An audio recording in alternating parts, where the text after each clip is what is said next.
var det slut på matta 2 och där vinner Nils Fredlund ifrån Arboga. På matta 2 tar vi då match nummer 32. I röd trikå Oskar Jonsson, BK Rion, och i blå trikå Axel Nilsson, Umeå.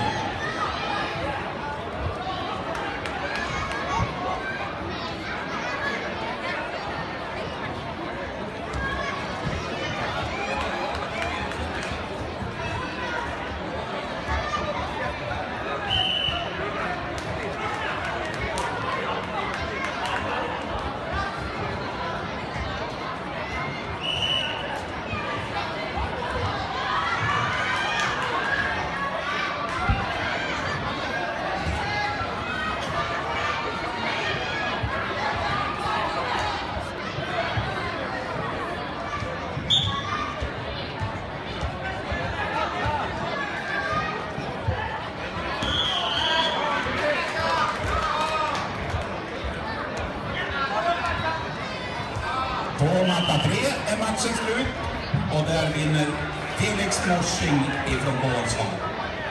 På matta 3 tar vi då match nummer 33.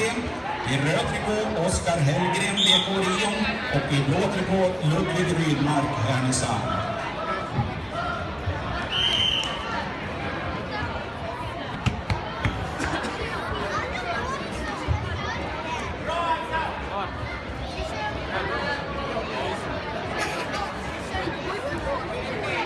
På matta 1 är matchen slut och där vinner Elliot Padilla från Uppsala.